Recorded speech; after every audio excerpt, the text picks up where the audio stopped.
Right then, another vlog. This is a customer's car this time, and unusually it's a BMW, so we don't do so many of them. We seem to tune a lot of them, but I don't seem to vlog them very much. But anyway, this one's a little bit sort of different for what we've done up to now, because this is a 118D, which is the same engine in the 318s, stuff like that.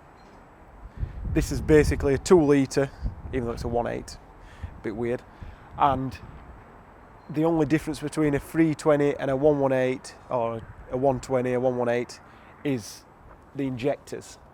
So they're different on the 320s, 120s.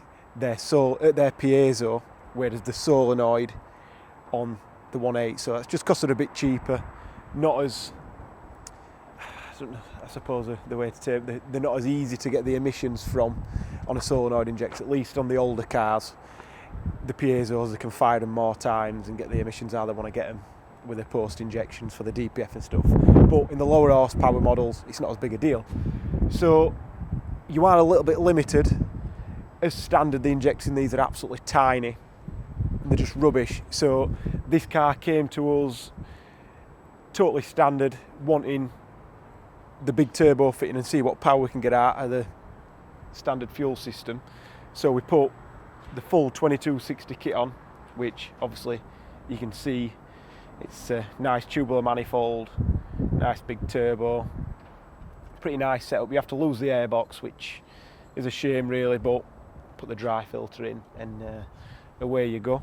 So really nice setup, 3-inch downpipe, comes with everything you need to fit it. Not a bad job on these to fit either really. So we've done that, and then got a few dyno graphs to show what we've got. So hopefully, if you can't read it as quick as I'm talking, pause it and have a look. But there'll be a link that's got this in as well as all the other products that are on this car at the minute.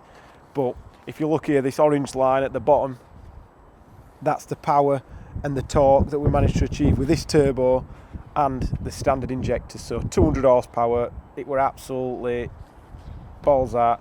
That were as far as it'd go. Couldn't do anything else at all with that.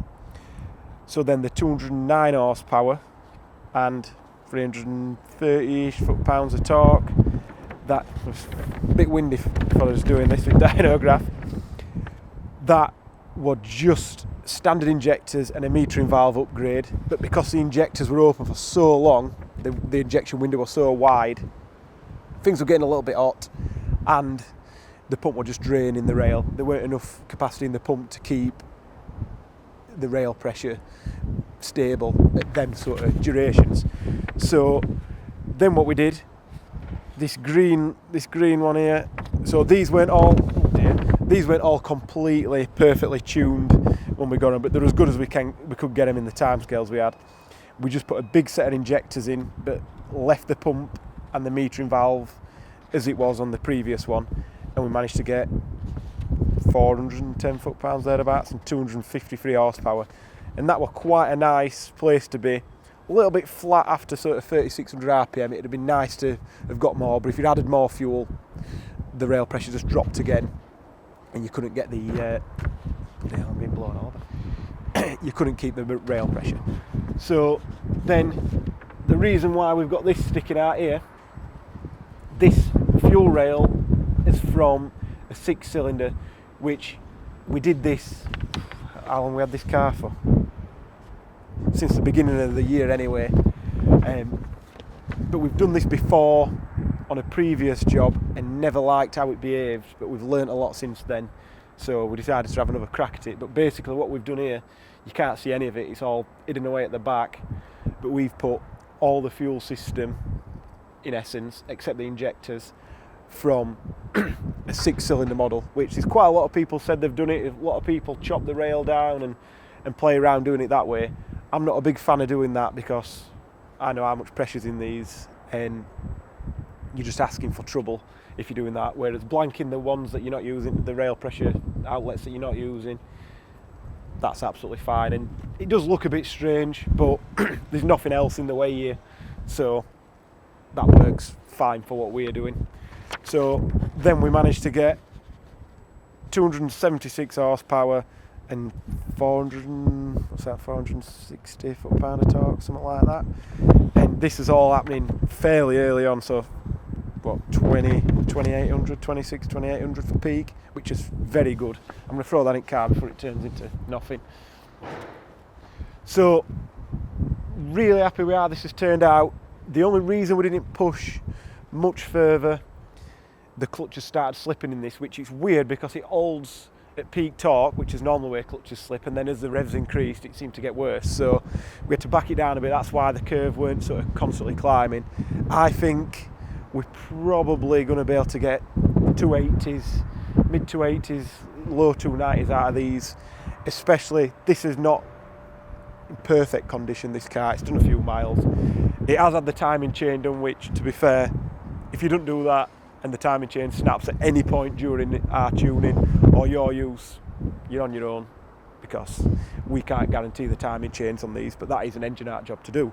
So other upgrades, this has got obviously the turbo, the fuel system, we've covered that. This has got an intercooler, swirl flap delete, EGR delete, and other than that it's pretty much as it was. So I think the clutch might be upgrading this, but we didn't do it, so I'm not too sure. But you probably want an upgraded clutch if you're going for this sort of power. So it does really work well. This setup drives really nice. You're not missing anything at the low end, and as the revs increase you've got absolutely tons of power. We might have a little clip that we can get at some point of the clock, some acceleration. We'll stick that in if we can. But really nice setup. The 320D and the 120D with the piezo injectors, it would be a slightly different job as far as tuning's concerned, because the ECUs are different as well when they run different injectors. But in theory the power should be very similar. If anything, people claim a little bit more when they're tuning the piezo injectors, so we'll see anyway. We've got to get another one in and have a play with them, because we've tuned a few of them remotely, but we've not actually had one on our dyno to be able to quote exact figures. So we do have a turbo kit. This is the N engine, N47. We do have the turbo kit for the M47, but we've not sold too many of them either, even though everybody said to make them for them and where have you. But we do have a 320D coming for this upgrade, and another 318D coming as well. So we should have a bit more information in the coming months. And we do have a bigger set of injectors as well. So these, I don't think these are quite at the limit yet, but yeah, we'll see how things go. But we just thought we'd get a quick video of this while the car were here. It's going back to the customer tomorrow. We've had it a little bit longer than we wanted to have it, but the customer just said, you just forge your head, just play about, do as much as you want, and we wanted to do it in stages rather than just throwing everything on and letting it have it. But yeah, it's worked out pretty good, so check the description.